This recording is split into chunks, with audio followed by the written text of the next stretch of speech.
and I'm joined today by Anna, who is obviously a parent, but has recently just started her own Facebook group called Neurospicy OCD Support Community. So this podcast, this recording, is going to be shared on both our groups. So for anyone that doesn't know me, I'm Emma. I have a child who has experienced school anxiety and was out and has been out of school for 2 years. I'm very lucky she's doing much better now, but it's been one hell of a journey.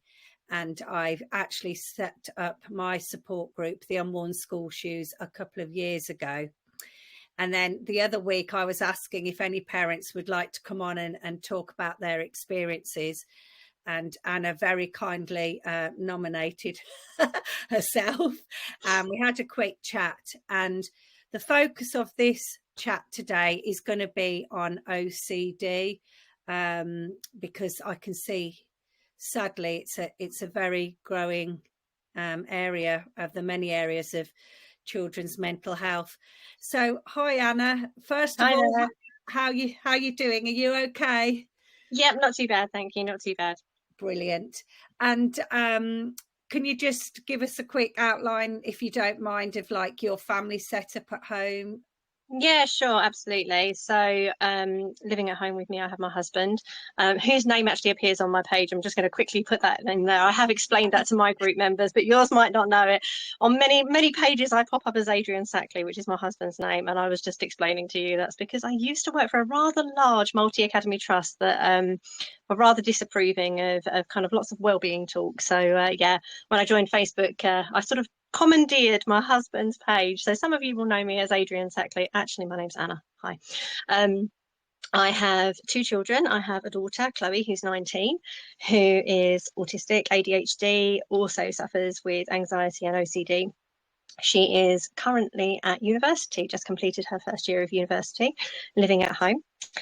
And I have Toby, who is also living with OCD. He is also autistic and ADHD. He's 16 and nearly 17, and is kind of currently struggling with barriers to attendance with his specialist setting. Lots of kind of trauma related and OCD intermingled kind of issues going on. So it's kind of just the 4 of us. We've got 2 dogs. We've got 3 chickens. And we have a horse that Toby visits at the weekend as well. So it's kind of, animals are a big part of our life and massively kind of healing, certainly for him. Yeah. That's our sort of setup in a nutshell, really. I mean, just touching on that animal thing, animals are amazing, aren't they? I remember back when my daughter was, severely anxious, didn't leave her room for weeks. And the lab, we've got a black lab called Bruno, and he would come and sit with her. And now we've got a cat as well. And yeah, it can be a bit annoying at times, but they're very soothing. And obviously in my house, there's just myself and my daughter. So it expands our family a little bit for us. Absolutely. I think that animals are massively regulating for us as parents as well. Yeah, I think that certainly I find when my son is going through a patch where he's really, really struggling and, might be kind of lashing out verbally and, being having a very difficult time. Actually, when you as a parent find that difficult and you need to step away and you need to regulate, having animals that you can just sit and cuddle with and stroke with actually is amazingly supportive for you too. So yeah, no, I agree with that myself when I have them both on my bed. There's no man there, just the animals. Okay, well, once again, thank you. And we'll, if you don't mind, just giving us a little insight of when, what happened initially with the OCD. I think you said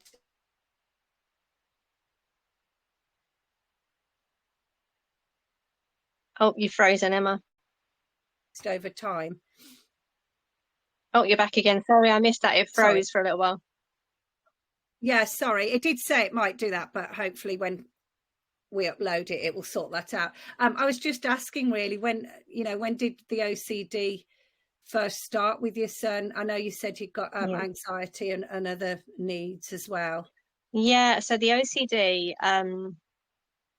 the OCD first presented actually whilst he was still in his mainstream setting at primary level.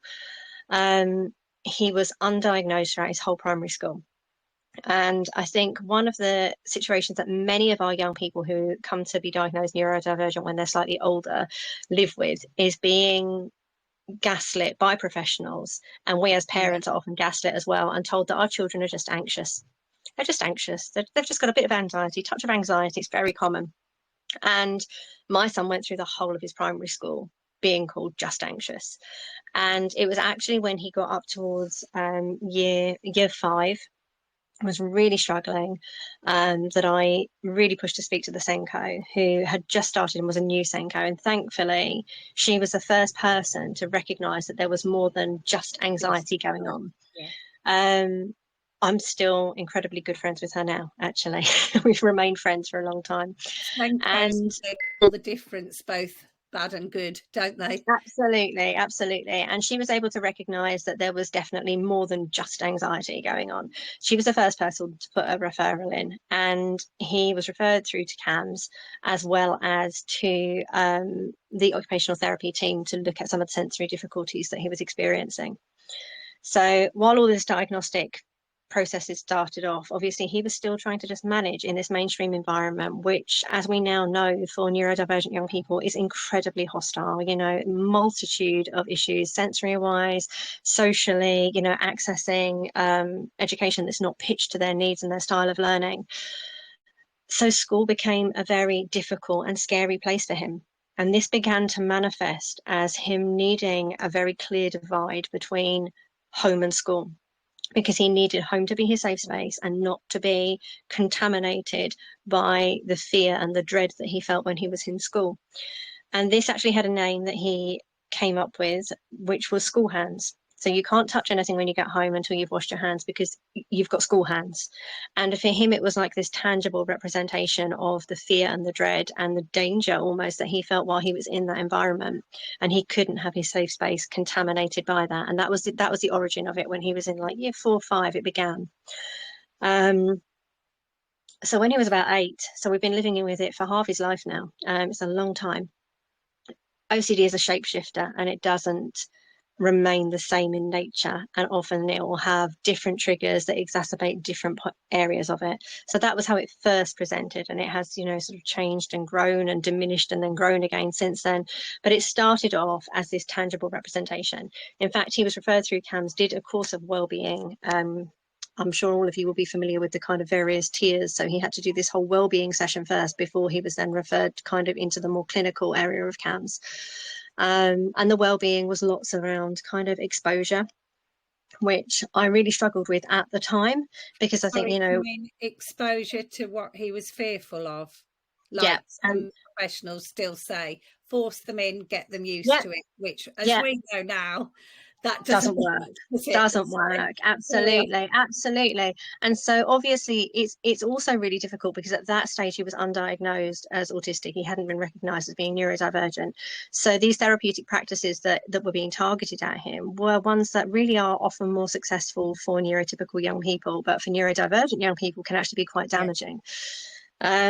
And effectively, we're almost teaching our neurodivergent young people that they need to ignore their own sensory issues, override them, put them inside and internalize them, or disassociate even from them, to pursue the end goal. And actually then when they start to do that, suddenly the professionals start celebrating and saying, oh, hey, progress. And actually what we now come to know is that actually no, what they're doing is they're denying their own needs, or they're learning to suppress them in order to please the professionals and do what, you know, do what it says on the tin, which is what then causes the trauma years later, because they're all these things that they've been suppressing and holding on to in order to try and function in the way that they've been expected to, has to come out at some point.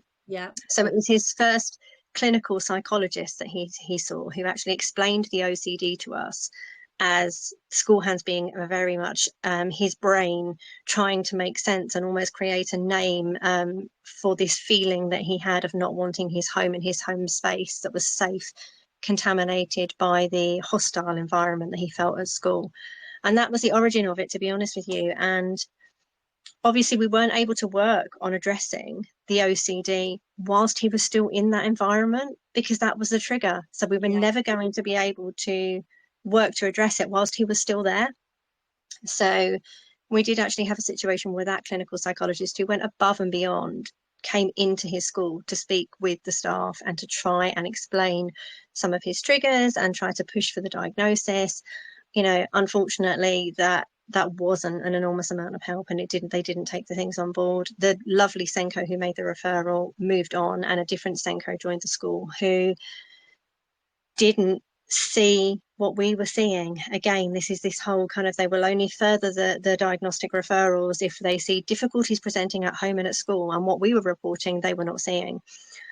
Because again, he was suppressing all of his difficulties whilst he was in that environment at that point, and they were, so therefore they were kind of denying that they could see anything. So it took a lot of fighting,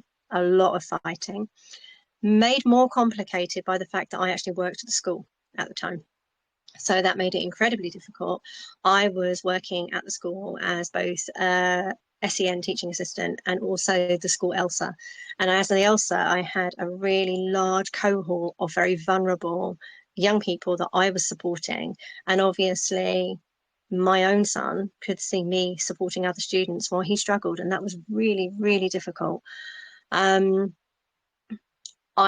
had to make complaints about leadership, letting him down whilst working there. So that was interesting. But it culminated in his year 6 in him having funded by the school a private autism assessment and being diagnosed autistic and ADHD, and them fast tracking a specialist Senko to come in and apply for his EHCP, so that by the time he left primary school, he had an EHCP that was approved and done. He had a specialist setting approved for secondary education, and he had his diagnosis. So it was a long battle, but it was worth it, because obviously with diagnosis comes acknowledgement, and with diagnosis comes accommodations and support. Also, you would think at the time, as we all know, it's not the golden ticket that we're led to believe that it is, and the fight is only just beginning when you get that document. So the OCD continued to grow and change as he continued to grow and change, and this is something that a lot of people don't realise, that the OCD has lots and lots of faces and lots of ways of presenting. There's a lot of miseducation in the media, and there is a lot of banding OCD around as an almost sort of trendy term, which utterly infuriates me when celebrities kind of say, oh, I'm a bit OCD about that.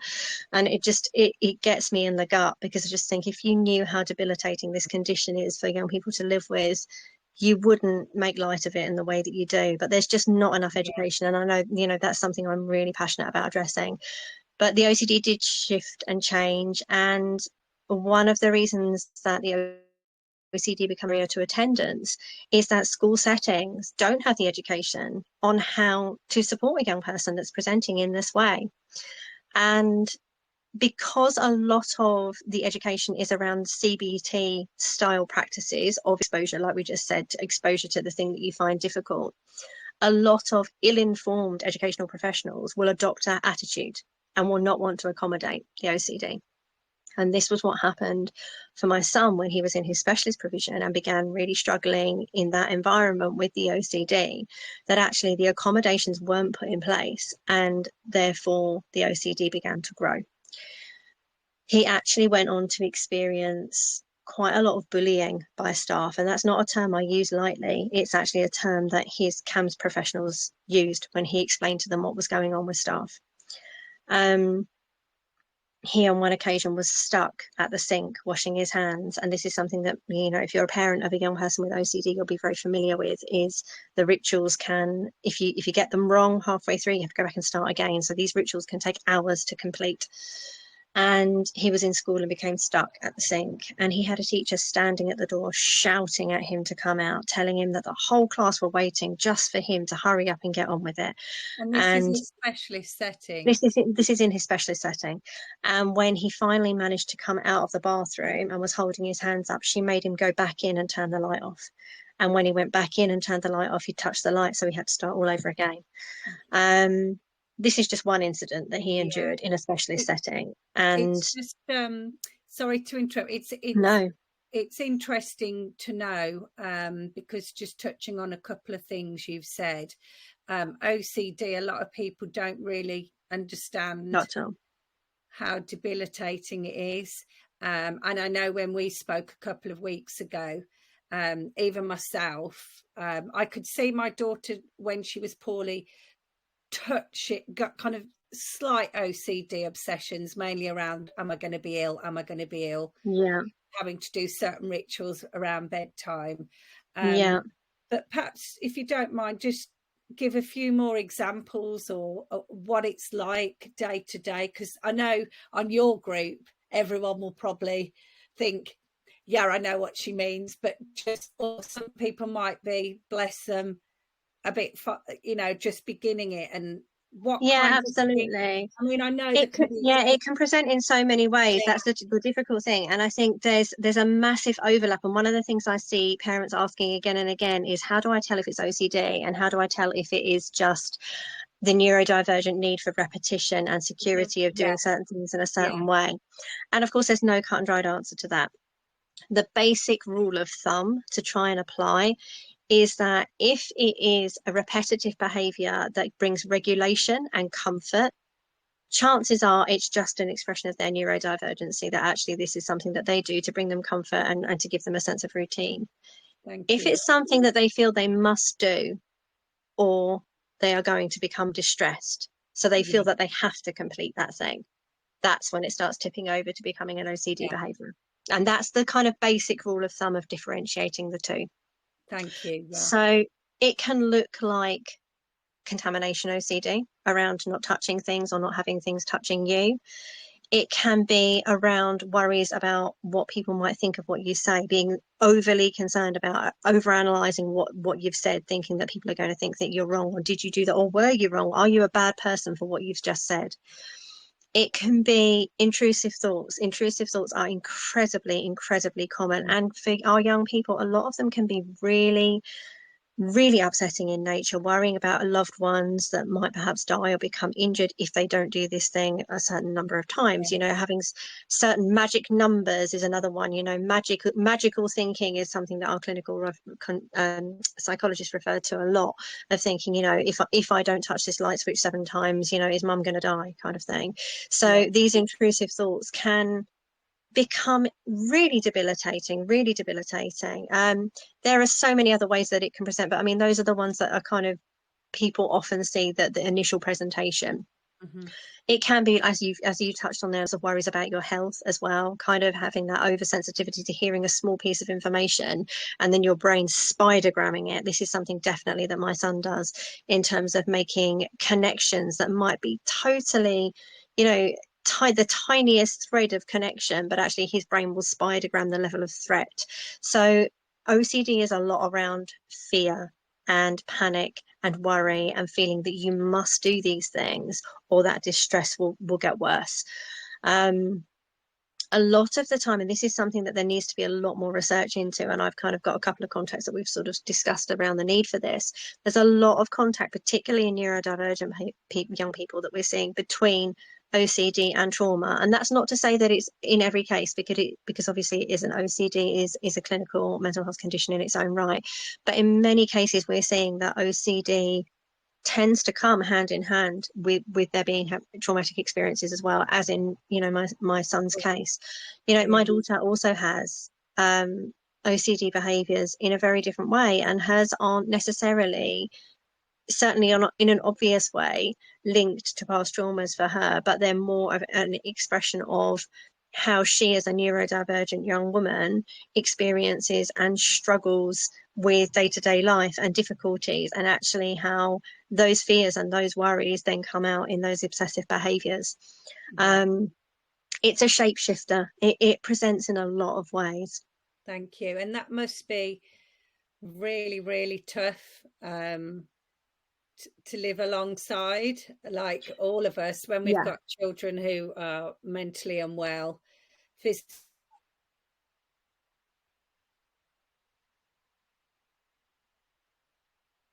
look okay, but after a while, the mental health is just heartbreaking, isn't it? How do you cope?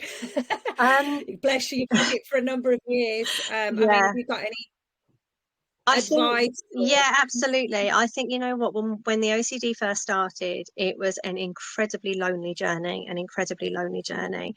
because at that point, as I say, when his OCD behaviors first started to present, he wasn't diagnosed autistic.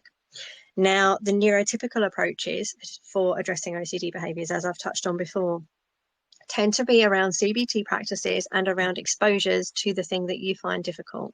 So as a parent, you are then told that you must not accommodate the OCD. If you accommodate it, you're going to exacerbate it. You're going to make it worse. You're doing your child a disservice. You must take away those supports. To a neurodivergent young person, that won't just cause minor upset, that will cause profound distress. Yeah. And actually, you as their safe person can then become unsafe to them.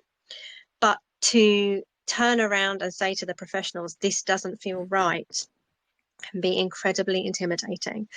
For us, having that diagnosis then gave us the courage to question what we were being advised to do by the professionals. And it also meant that when we were then referred to the clinical team for the OCD, we were delivered what they termed adjusted CBT.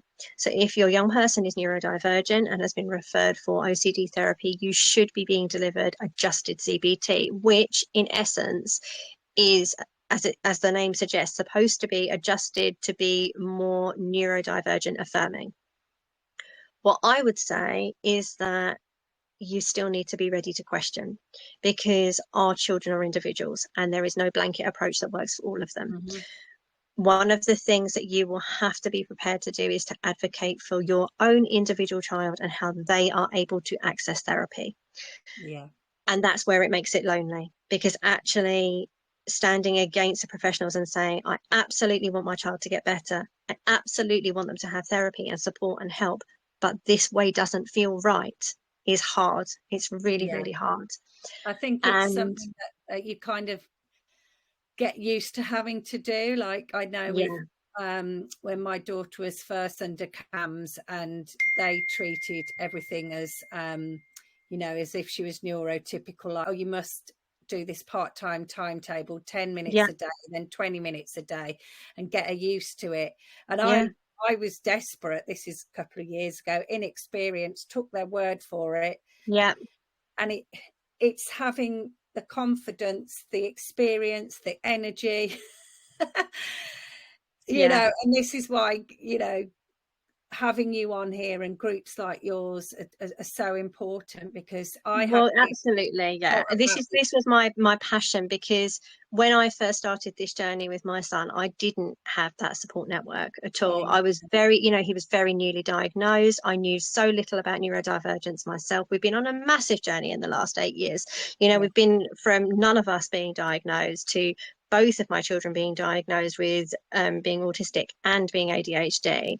I've actually recently submitted my forms to the GP because I am convinced that I am also both both autistic and ADHD. And I've learned that since my daughter was diagnosed, and looking at how the presentation can vary so much. So I've done a massive learning curve in the last few years. But at that time, when he was first diagnosed, knew very little about neurodivergence and knew nothing about how to manage OCD alongside that. It was actually, again, this first clinical psychologist that talked about the school hands and the representation. One of the most important things that she told me as a parent, which I reflect and I share frequently in our group, is when you are managing OCD and this kind of exposure type therapy with a neurodivergent young person, the thing to remember is that it doesn't have to be all or nothing. So you think of exposure therapy as being, you must face that fear, you must do it. And they talk about doing it in little steps. But when you kind of look at the little steps that are sometimes described in these therapeutic practices, you think that's just completely inaccessible. Those steps are enormous. There's no way that that would work. For example, at the time for my young person, using perhaps a whole bottle of shower gel or bubble bath in the evening. And so you'd go from, you'd have to use a whole bottle to using half a bottle. And I knew that there was no way we could do that. And actually, she said to me, no, what you need to understand is that when a young person is neurodivergent and they are taking these steps, it has to be at their pace. And therefore, doing things in the tiniest of increments at their pace is the most powerful way to support them, because they are in charge, they are in control of their own therapeutic journey, they are doing what challenges, choosing to challenge themselves and show themselves that it's going to be okay. So she said to me, if it goes from using a whole bottle of shower gel to using 7/8 of a bottle of shower gel, and there's the tiniest bit left, that tiniest bit that's left in the bottle is the big win, actually. And it's about doing it in the level of steps that actually suits your young person. And this is one of the things that I talk about a lot in my group, is the fact that it's not all or nothing. It's okay to do things at the pace that your young person can manage, because that is how it's going to have meaning and how it's going to have lasting impact to them, rather than it just being something that they're doing to kind of condition themselves and suppress their worries. Actually, it's got to have meaning, and it's got to have something that comes from them to actually to impact and to help them to progress. Yeah. So I know you said at the beginning something about your son's OCD, like the kind of, it varies, does it still? Yeah, definitely. Okay, and it doesn't present, and then obviously there's probably bad, worse times when it rears its ugly head again. And have you learned to kind of see, is there a way of seeing that, or is it? I think, yeah, absolutely. So the OCD is something that will often get, it's something that you have to, it's really difficult to describe, but you have to stop seeing it. This is obviously, I'm not clinically trained, and this is my own belief, and this is something that I have seen that has worked for our family, and for other families that have adopted this approach, they found that it's worked for them as well. So I'm just going to put that in there as a disclaimer. But it's my own belief that what we have to stop doing is demonizing the OCD. Many clinical professionals will have the approach that you call the OCD the bully, the baddie. They'll get you to draw pictures of it, draw the pictures of this awful villain that is the OCD, and we're going to beat him and we're going to crush him.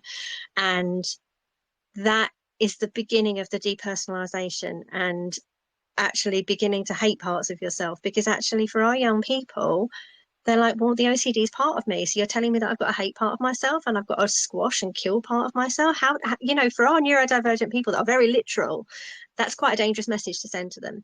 And we went down that road for quite some time at the beginning, because that's what we were told to do by the professionals. We demonized the OCD. We said, we're going to beat this OCD together. We're in it together. We're going to fight the OCD. And it wasn't working, and it wasn't getting better. And it was actually my son, when he was having one of his long bathroom sittings, that had this kind of moment. And through the bathroom door, we had this conversation. And he said to me, I can't keep hating it because it's part of me. And he said, Mum, I think the OCD is like anxiety. So obviously, my children are incredibly emotionally literate, being an Elsa and everything else like that. We talk very openly about mental health and about the nature of anxiety, and always have done. So they know a lot. And he said, Mum, it's like anxiety, OCD. It's like an overprotective friend. And it's seen that I've been hurt before, so it's seeing danger in lots of places, and it's trying to keep me safe. But it's overreacting, and it's telling me that there's danger where there isn't any, or it's telling me that there's a big danger and actually it's just a little risk. And instead of trying to kill it and be angry at it and crush it, I think we need to be a bit kinder to it. And I think we just need to show it really gently that there's nothing to be scared of until it gets a bit smaller. Because at the moment, the OCD is a really big overprotective friend, and it's stopping me from doing the things that I want to do. And actually, if we can gently show it that there isn't anything to be scared of in really small steps, then they will get smaller. And actually, then it'll be small enough for me to put it in my pocket and go out and do the things that I want to do. And it was amazing. It's amazing, isn't it, how they come out? And it was a turning point. It was really pivotal for us, because we stopped demonizing the OCD, and we started treating with the OCD with much more compassionate language, and celebrating the wins of going, that's brilliant. Look, you've really shown it that actually there's nothing to be scared of there. And how do you feel? And we talked in much more loving, accepting terms, and it really, really made a massive difference. That was a real turning point for us. The OCD is an intrinsic part of them, although it is a mental health condition, of course. Actually, for many young people who develop OCD, one of the hardest things is that for neurodivergent people, and again, this is my own opinion and something that I have learned just for a lot of research and speaking to a large volume of people, for many neurodivergent people, it's not necessarily about recovery. from OCD. My young person has already said it's going to be there. It's going to be with me in my life. It is part of me. It's about the degree to which it impacts your life. It's about the degree to which the OCD is in control or you are more in control. And that's going to fluctuate depending on capacity and depending on all the other things that are going on in your life. And when you start looking at it holistically as just a part of the bigger picture, that's when actually it starts to become more manageable. And so for him, seeing it as something that was going to be there, but actually over time, there were going to be times where he's able to not listen to it quite so much and actually go and still do the thing that feels a bit scary. And there'll be other times where he doesn't have capacity, where other things in his life are more difficult, where actually he needs that safety of not challenging it. And it's about acceptance of finding ways to live alongside it instead of this clinical approach of crushing it. And actually, it's a really tough thing to accept. And I've supported a number of parents through this realization of, I've got to stop sitting here waiting for my child to just get better and go back to the way they were before, because it's not going to happen. Yeah. It's not going to happen. Yeah. It's part of their presentation now. And when I stop sitting here waiting for them to get better and be the person that they were, and start embracing the person that they are, and finding ways to support them and hold their hand and live alongside this condition and find ways to still live instead of waiting for it to go so that we can start living again. Although it's an incredibly tough realization, it's actually also really liberating, because you start finding ways to work with your young person as they're, a partner to kind of walk alongside them on this journey. I'll always say to mine, I can't get inside your head and fight this fight for you. Actually, it's about you coming up with ways that we can manage this together, and then I can facilitate that. And it's tough. It is tough to have that realization that actually they're not just going to get better and go back to the way they were before. This is now part of your life as a family. But it doesn't have to stop you from living a really fulfilled life. And there will be times when you're in crisis, when your young person is in crisis, where the rituals might be taking hours of your day, where you're not able to leave the house. We were in crisis for a long time. We didn't leave the house my young person didn't leave the house or even leave his room at one point for nearly 2 years. Couldn't even have the curtains open, couldn't have the windows open, was showering multiple times a day, lots of distress episodes. That was when he was in crisis. And there have been times where he's been able to get up and leave the house and go to the farm and go horse riding, and we've been on holiday. And you can find ways to live alongside it and still support them to get out there and have a great time, but it's fluctuate. And I think accepting that, we've all heard the whole recovery isn't linear kind of thing. I think we could all have it on a t-shirt and a hat and a slogan and a mug and everything else. Recovery isn't linear, but this isn't about recovery. It's about it fluctuating capacity. And so OCD at some points will be bigger and less manageable, and at other points in their lives and your lives as a family, it will be smaller. It'll be there. It'll still be there in the corner, but it'll be less big, and you'll be able to get out and do more of the things that you perhaps were able to do before, but just differently and with those accommodations in place. And it's about acceptance. It's about accepting that and finding dynamic ways to work with your young person to access the things that they want to in life, but with accommodations in place. Yeah, I mean, that's the way you're talking, I know we're discussing OCD, and I don't believe my daughter's got that, but what she has got, it's like a similar journey that I've been through for her mental health, for her ADHD, and it's a huge thing, accepting it, isn't it? I've had to accept my daughter will probably never go to her mainstream school. Things are going to be have been completely different. I never thought she'd be at home with me every day. A few years ago, homeschooling, home ed would not even enter my head. But absolutely. You learn to live a life, and I really felt some emotion, because the little things, the huge things the things that stop, when they start to be able to do things like you were saying, they can leave the house, they can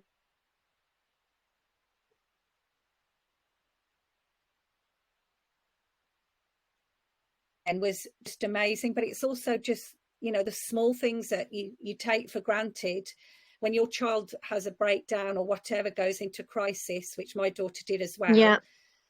everything stops. Yes. And you just wish for normality. But Yeah. and this is one thing I will say to anyone listening: you must stop comparing yourself to everybody else on social media. You know, people have their opinions on what you're doing; they just won't understand it. Absolutely. But And I think touching that on this is that, where, sorry to sorry, interrupt, but carry I on. think that this is where community and pages like yours and pages like mine come into Yeah, their own, because I think that when your life looks different to the norm, and yeah, when you're living with children that have complex mental health challenges, actually it can be really lonely. It can be yeah, really lonely. And not only is that, you know, we've heard the sort of knowledge is power, but actually there's knowledge, there's power in community as well. And actually having that band of people that really understand what you're going through and are yeah, living through similar experiences is so empowering. It's so yeah, empowering. You know, sharing your experiences so that other people know that they are not alone is my motivation for starting the group. It's yeah, my motivation for, you know, I have it's not reached a point of publication yet, but I've actually written a book, and I started writing. The first piece that I wrote, having not written since I was a teenager, the first piece that I wrote is called OCD, I Hate You. And I wrote it from the trenches, as it were. I wrote it sitting on the floor outside the bathroom while my son was having a really, really difficult time. And the feelings just kind of spilled out onto the page. And I wrote this piece and I shared it on another sort of parenting mental health group. And a number of parents got in touch with me and just said, my goodness, I feel like that too. yeah, You've literally written how I feel.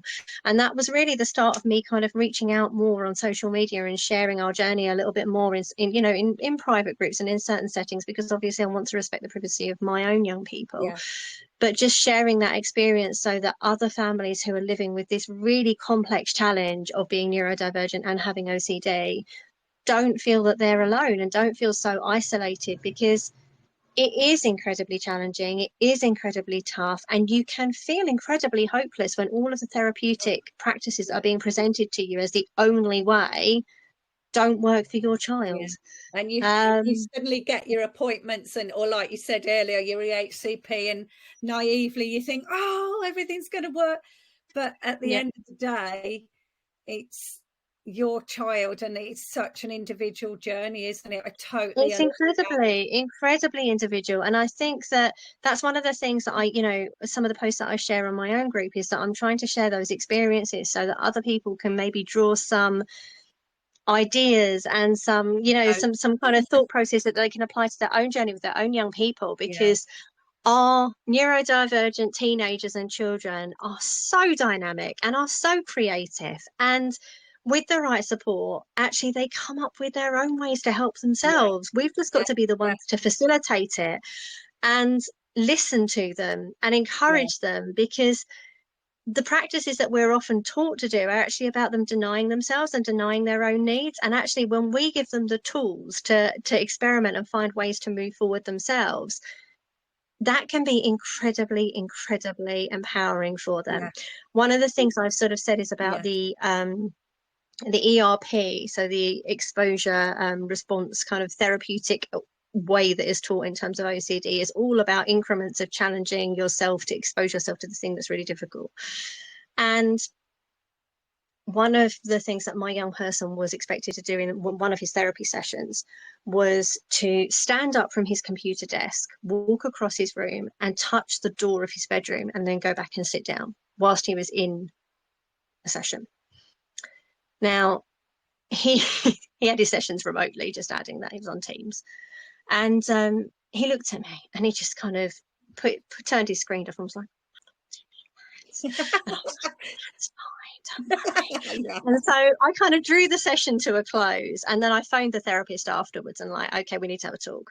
And by this point, I'd become quite adept at challenging professionals. And I just kind of said, look, what you don't seem to understand is that for him to expose himself to a level of discomfort or even distress in terms of doing something that feels threatening or unsafe it has to have meaning. It has to have value, intrinsic value to him. That has no meaning. No. Standing up and just touching a door handle has no meaning. It's got to be something that he comes up with that is actually, okay, I want to be able to do X, Y, and Z. So I know if I do this, it's going to be the first step in terms of doing that. And it has to be something that he comes up that applies to everyday life, that matters to him. And actually, once I was able to have those conversations with his psychiatrist, and we were able to develop a bit more of a bespoke plan where he was able to come up with the things that have meaning to him that he was going to challenge himself on, that was when his recovery journey towards, actually, I say recovery very loosely, what I mean is recovery out of crisis, into actually the OCD being much more manageable on a day-to-day level.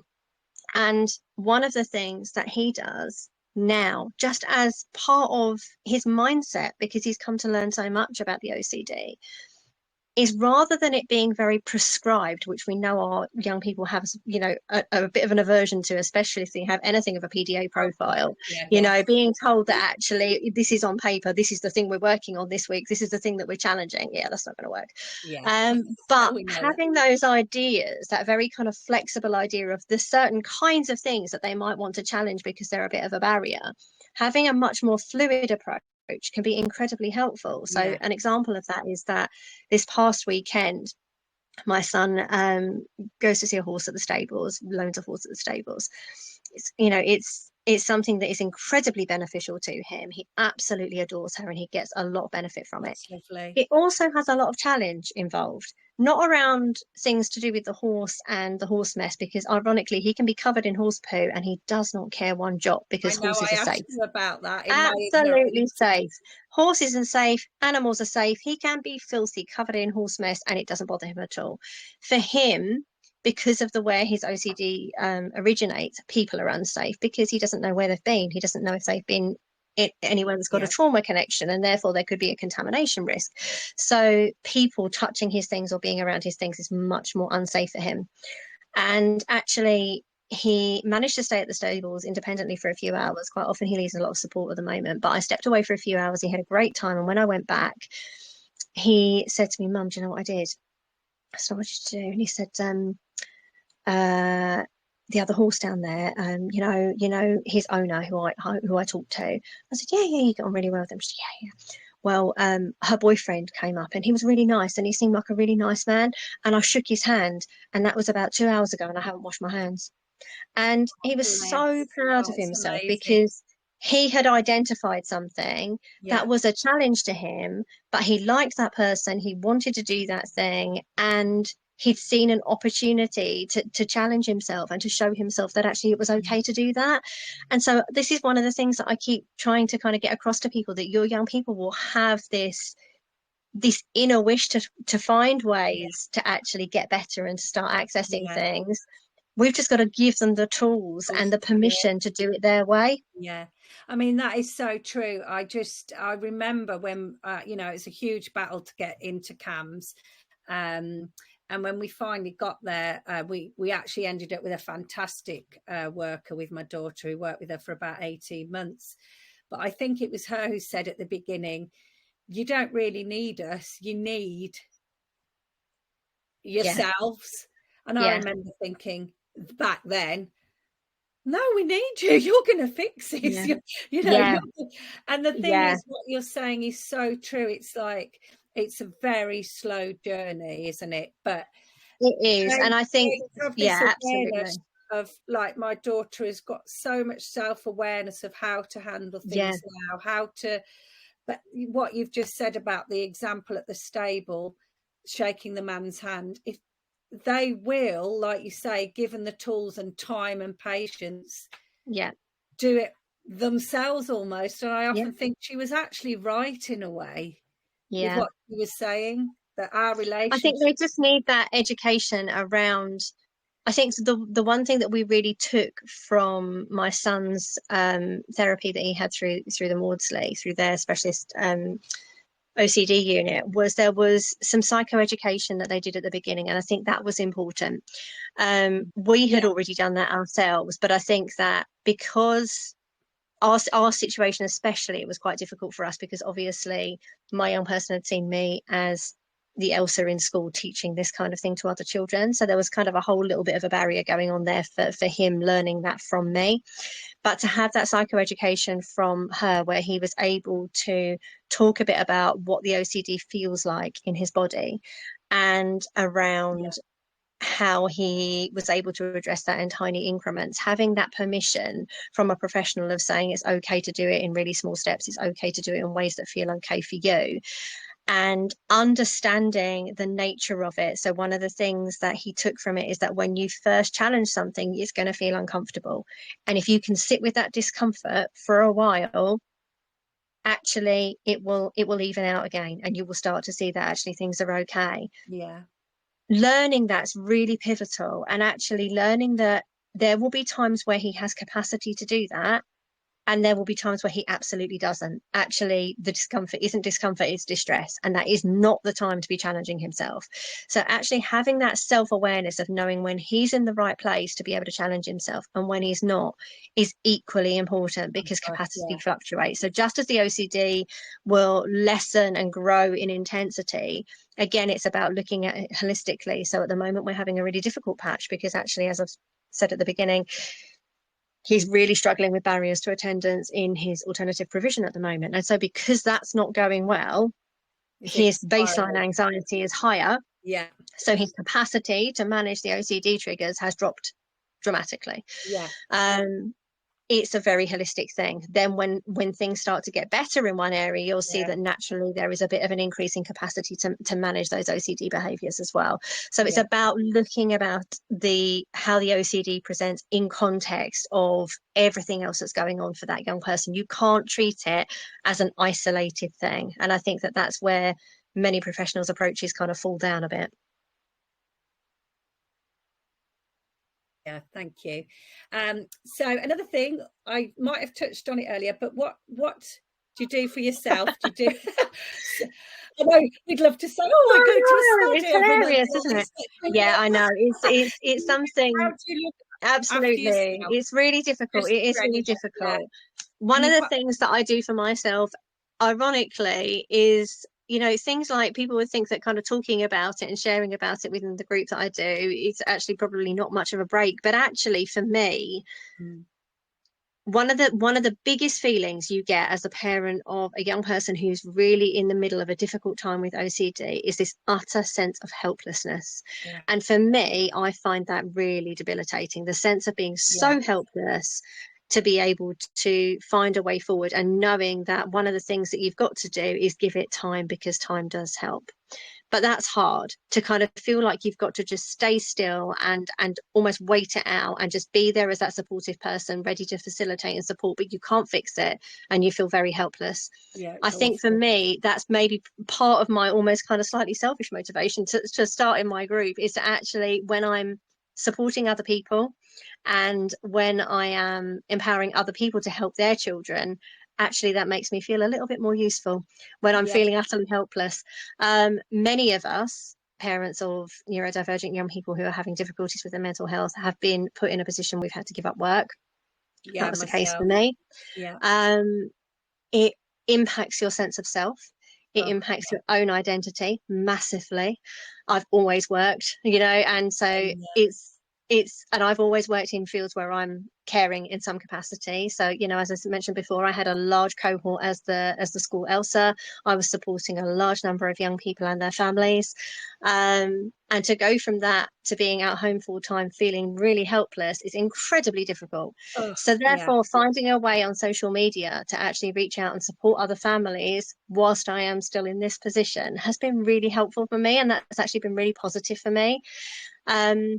On a more day-to-day level, the things that I do to look after myself, I'd love to say that, like you say, I kind of go to a spa or I have really long bubble baths and things like that. But I mean, that's the stuff of fairy tales and nonsense in our house. So I look for meaningful moments, and I've made a couple of posts about this on my page. So I do things like making sure that I have my favourite coffee in the house. I do things like standing in my garden and just breathing for 5 minutes and listening to the birds singing and watching. We've got a big, very overgrown rose bush in our back garden at the moment, but the bumblebees love it and they come and just dance around on it. sometimes it's not about looking for half an hour or an hour in the bath, because that's not going to happen uninterrupted, and actually it's more trouble than it's worth. Sometimes it's More about disappointing. grabbing that 5 minutes in the garden for a mouthful of really good coffee while you're watching the bees or listening to the birds sing. It's about putting on a pair of your favorite socks and actually feeling that sensory relief of having something really nice on your toes for a while. I think that's the thing I've learned to kind of, rather than just going, well, I can't do self-care, that's inaccessible to me.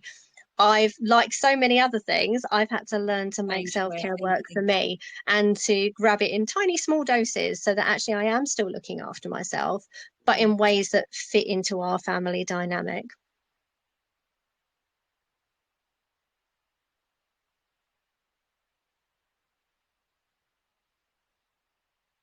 Sorry, you froze for a minute there, Emma. Sorry. Yes. Oh, did you? But I was touching on my self-care. I mean, when my daughter was really anxious, and I'm a lone parent as well, and we could not have anyone enter our house apart from my mum, not even her best friend of all her life. It's literally no one's coming in this house, otherwise she would have a huge panic attack. So in those days, it was incredibly lonely. I was feeling depressed, fed up. I did the thing I've just told everyone not to do. I looked on social media. A lot of it was over Christmas.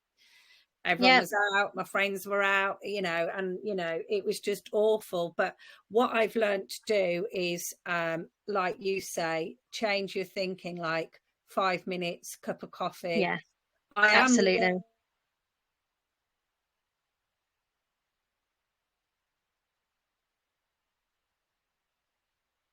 Attend yoga. I walk the dog, and I can run very slowly. I haven't got an athletic physique, everyone.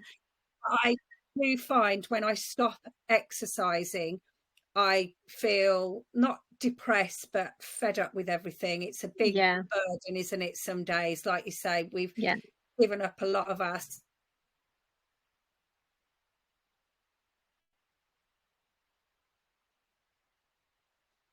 Some days it's a big burden, and then you've got bills. Even if you've got a partner, I imagine they're impacted because there's one income left.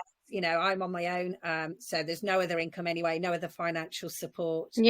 And it's just tough. So you have to kind of do what you can when you can. Like you say, if you think you're going to have a 40-minute bath, chances are something's going to kick off as soon as you've run the bath. Definitely. Oh. So I'm aware that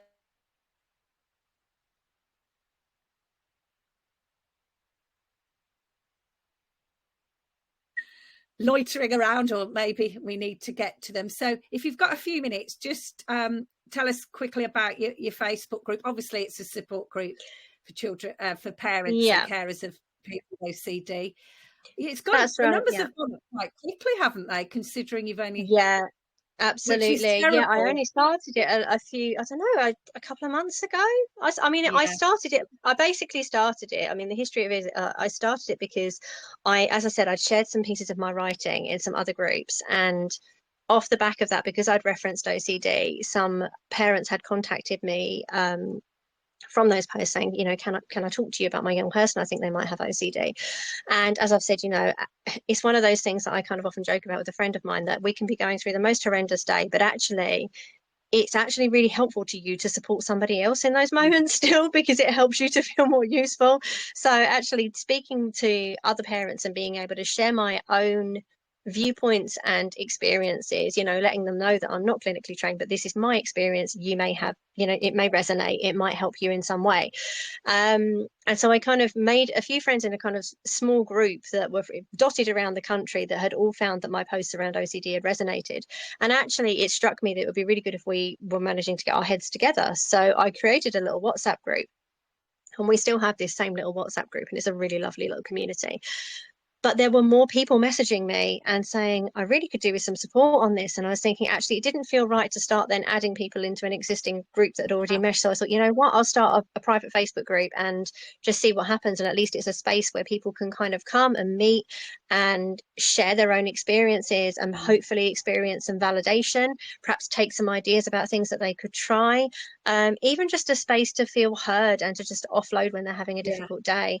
So that was kind of my motivation for starting it. And yeah, do you know what? It's grown really, really quickly. I think we're at 425 Yeah. people in the group now, which, you know, it's sad. Yeah. It's that real kind of mixed feeling of that I'm really glad to have reached that many people so Yeah. Yeah. quickly, and I'm also really sad that there are so many people so alone and so desperate for that help. And you know, people are joining the group and sort of saying this is the first place I feel safe to talk about Yeah. how I'm feeling and I'm feeling about our journey without judgment, because a lot of the big OCD groups that are there for support are aimed at neurotypical people, and therefore Right. the approaches are very rigid and very structured by this whole CBT approach. And if you talk about accommodating your young person's OCD and taking things at their pace, there can be a bit of a lynch mob in some of those groups that are kind of like, Yeah. well, you're making it worse, you're doing the wrong thing by your child. And as a parent who is just trying to support their young person through this horrific, Don't need that. difficult time, that's just the worst thing and the last thing that you need. So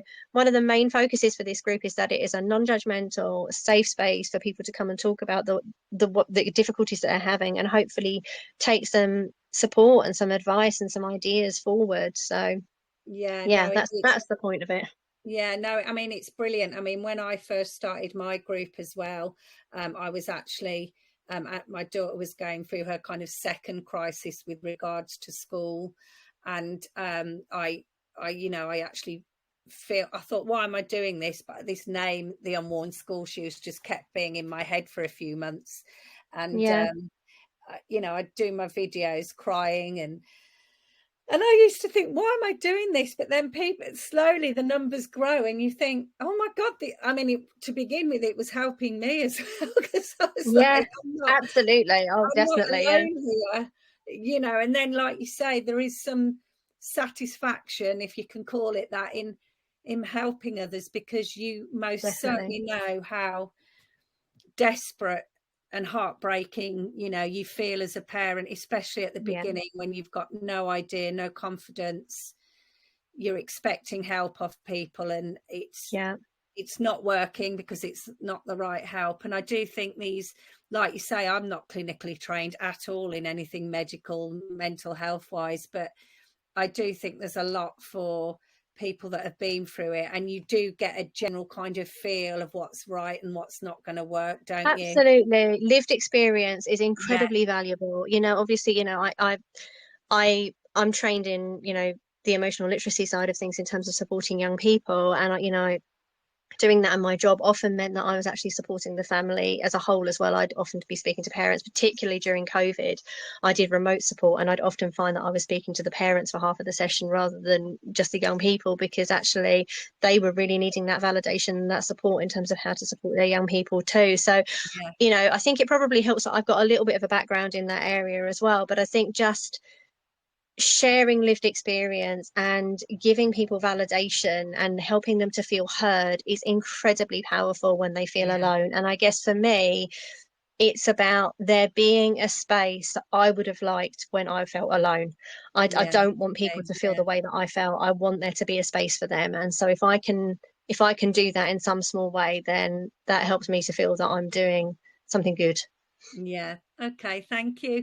And is there anything else that I perhaps haven't asked you, or something you just wanted to say? Don't worry, I've put you on the spot a bit here. No, no, I guess no, You've I been don't think there's anything else other than to awesome. just say that, you know, we I'm being very real in my group at the moment because, as I said, we're having a difficult time ourselves at the moment. So I'm being really open and honest about the fact that we're having a difficult time at the moment. But I think within that, what I want people to know is that you can be in a crisis period for a prolonged amount of time. As I say, you know, our first crisis period was at least 2 years, probably slightly longer than that. Very similarly to you, we don't have people in our house, and you can still find a way to find joy, to have Yeah. friends, to support your young people to get out there and access life in a different way. If you'd have told me 3, 4 years ago that my daughter would be going off to university and doing all the Amazing. amazing things that she's doing, learning to drive and doing all of these amazing things, I would have just thought, my goodness, how are we going to get there? How's Yeah. that going to look?